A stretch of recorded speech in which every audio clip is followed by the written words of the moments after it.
Bom dia, boa tarde, boa noite, galera. Meu nome é Vitor Hugo e esse aqui é o canal do Guará. Sejam todos bem-vindos a mais um vídeo. E hoje a gente vai fazer aquela análise tática marota da vitória do Fluminense por 2-0 contra o Sampaio Corrêa, lá em Cariacica, no estádio Kleber Andrade.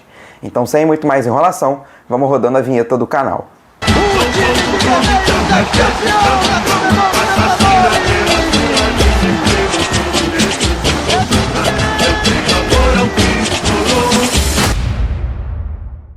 E já de antemão quero agradecer ao Fabian. Eu acabei esquecendo de agradecer a ele no vídeo pré-jogo que saiu ontem, mas não posso deixar de agradecer ele hoje. Muito obrigado, Fabian, por toda a parte visual aqui do canal do Guará. É um parceiro que eu já tenho aqui no canal já desde os primórdios lá na pandemia, quando eu criei o canal do Guará para poder dar uma distraída na cabeça no período pandêmico e trocar uma ideia com os meus amigos sobre futebol. Então, muito obrigado ao Fabian e vocês não perdem por esperar mais novidades que vão aparecer por aqui no canal do Guará, na parte visual, feitas pelo Fabian, pela Fabian Arts. Te convido a seguir lá no Instagram e acompanhar o trabalho do Fabian, tá bom? O Frankenstein, como eu falei lá no pré-jogo do Fernando Diniz, fez uma boa partida. No primeiro tempo, o Sampaio Corrêa jogou todo recuado e se defendia num 5-4-1.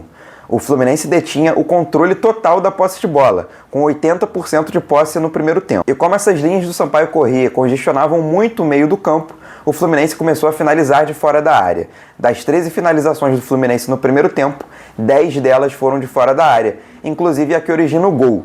Um gol de fora da área do Lima que abre o placar, mas há controvérsias e o gol na súmula foi para o Terãs, que desvia na bola. Então, na verdade, o Terãs acaba aí roubando uma estatística de gol do Lima.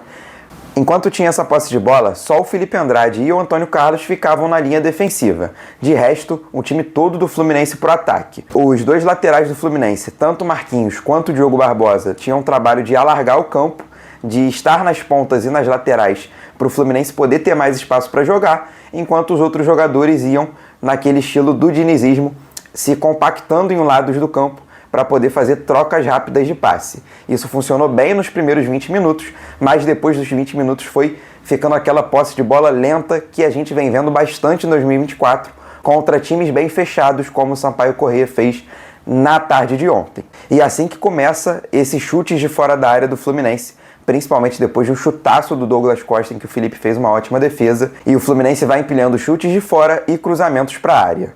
Na segunda etapa, o time do Maranhão até tentou mostrar suas asinhas, mudou a formação tática, liberou um pouco mais o Cortez, tirou um dos zagueiros da linha de 3 e foi pro ataque contra o Fluminense. Mas foi pro ataque sem muita efetividade, porque o time tecnicamente é muito fraco, é muito ruim esse Sampaio Corrêa. Um ponto que eu prometi para vocês no pré-jogo que eu ia ficar de olho para análise foi no Renato Augusto, que não fez uma função de falso 9. O Renato Augusto fez sim uma função de centroavante. Era ele quem segurava os jogadores do Sampaio Corrêa na última linha e, em alguns momentos, fazia movimentações sim para as pontas, trocando de posição com o Terãs, que fez um trabalho mais como um segundo atacante por boa parte do jogo. Terãs que cresceu bastante quando saiu o Renato Augusto e entrou aí sim um centroavante já acostumado, referência e da posição, o Cauã Elias. O Renato Augusto que, na minha opinião, mais uma vez perde pontos, mas dessa vez dá para passar um paninho para o Renato por conta de estar em uma posição muito diferente do que está habituado. Ele realmente jogou como centroavante. Eu acredito que como falso 9 ele poderia ter feito um jogo melhor do que fez. E no que eu digo falso 9, como um jogador que está ali como referência no campo de ataque, mas que sai mais para buscar o jogo no meio campo. Assim como o Renato tentou fazer no começo do segundo tempo. E eu acho que teve mais efetividade do que o seu jogo no primeiro tempo, por mais que tenham sido por poucos minutos. Outros dois pontos negativos, na minha opinião, dentro de campo com a camisa do Fluminense, foi o zagueiro Antônio Carlos, que fez uma partida nota 5-6 contra o Sampaio Corrêa. Não se destaca e o Felipe Andrade fez um ótimo jogo, tem que se credenciar a ser titular ou a ser primeira opção no banco de reservas no lugar do Antônio Carlos. Fez uma baita partida, parecia muito o zagueiro Nino com a camisa do Fluminense, um zagueiro de antecipação, de imposição física e de qualidade nos passes. Eu gostei demais do Felipe Andrade, por mais que a gente tem que ter em mente de que o Felipe Andrade fez ótimos jogos no ano de 2024, mas todos eles contra adversários muito abaixo. Já passou da hora do Fernando Diniz dar uma oportunidade para o Felipe Andrade contra um adversário de peso em um jogo do Brasileirão ou em um jogo da Libertadores, para a gente realmente ver do que esse moleque é capaz e saber se ele vai segurar a bronca ou não. Mas, pelo menos, primeira opção da zaga, o Felipe Andrade tem que ser. E o segundo ponto negativo para mim foi a péssima atuação do Diogo Barbosa na lateral esquerda. Tecnicamente, muito mal. O Douglas Costa até que foi bem na partida, bem participativo, enquanto Marquinhos, John Arias e Lima foram os melhores em campo. Eu queria me aprofundar um pouco mais sobre esse último jogador, o Lima. Eu acho que o Lima é mal escalado na posição de segundo volante, sim. O Lima, cumprindo obrigações defensivas, ele vai muito mal. Ele não é um jogador de pegada como o Martinelli, quando está fazendo dupla com o André, nem como o Alexander. Então, o Fluminense, tendo o Lima com essa função defensiva, ele vai muito mal. Na tarde de hoje, o Lima não se preocupou em defender, até porque o Sampaio Corrêa quase não atacou.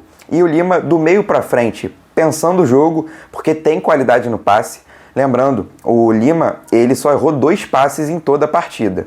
E com um chute de média e longa distância de muita qualidade, o Lima é um jogador muito útil. Como segundo volante, eu acho que o Fluminense perde muito, principalmente contra equipes de níveis mais altos. Eu falei muito do Felipe Andrade, mas um outro jogador que, na minha opinião, entrou bem e ganha pontos, principalmente depois de ter falado do Lima, é o Alexander. O Alexander é o jogador perfeito para estar nessa função de segundo volante que faz o Lima.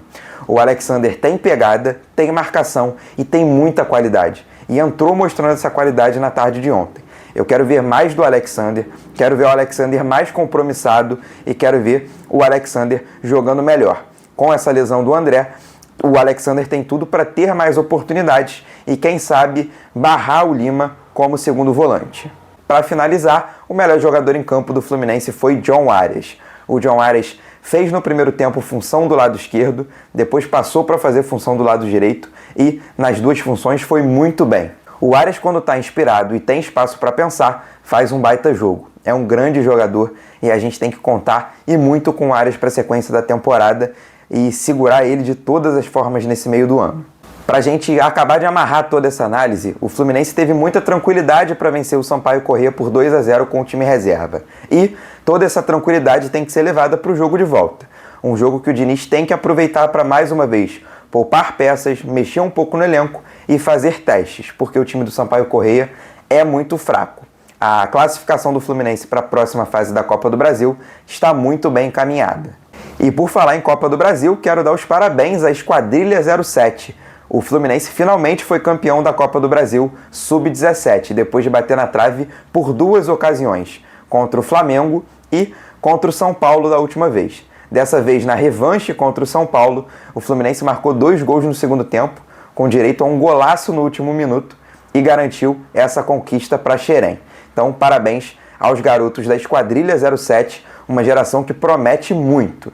Eu bati muito na tecla do nível de enfrentamento aqui no vídeo, até porque os 2 próximos jogos do Fluminense vão ser dificílimos e muito importantes, porque se o Fluminense desempenhar um bom futebol e conseguir bons resultados, isso vai nortear a sequência da nossa temporada. Os próximos confrontos são contra o Atlético Mineiro pelo Campeonato Brasileiro no sábado, o Galo, que vem fazendo um baita começo de Campeonato Brasileiro, promete ser uma pedreira para o Fluminense, e contra o Colo-Colo na semana que vem, lá no Chile, o que sem dúvidas é o confronto mais difícil da Libertadores do Fluminense até aqui. Eu vou começando a me despedir e, como não lembrei no início do vídeo, vou pedindo para que você deixe o seu like aqui embaixo, que você se inscreva aqui no canal do Guará, caso você não seja inscrito.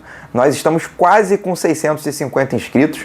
Na última vez que eu olhei, faltava apenas 1 inscrito. Então, conto com a inscrição de cada um de vocês, lembrando da nossa meta ambiciosa de chegar aos 1000 inscritos até o final do ano. E de chegar aos 700 inscritos agora no mês de maio, que está só se iniciando, faltam cerca de 50 inscritos para a gente poder bater essa meta. Então, conto com a inscrição de cada um de vocês aqui no canal do Guará, tá bom? E, claro, conto com o seu comentário. Do que você achou do jogo do Fluminense na tarde de ontem, se você gostou das exibições dos garotos, se você gostou das exibições das novas contratações do Fluminense, quero saber a sua opinião e do que esperar para a sequência do Fluminense na temporada, tá bom? E, obviamente, não deixe de compartilhar o vídeo e o canal do Guará nos seus grupos de futebol, nos seus grupos do Fluminense no WhatsApp, para aquele seu amigo tricolor bem enjoado que vai te dar uma paz nesse meio de semana depois de uma vitória. compartilha com geral para a gente poder chegar e bater as nossas metas, tá bom? Um abraço a todos e te espero aqui no pré-jogo sábado.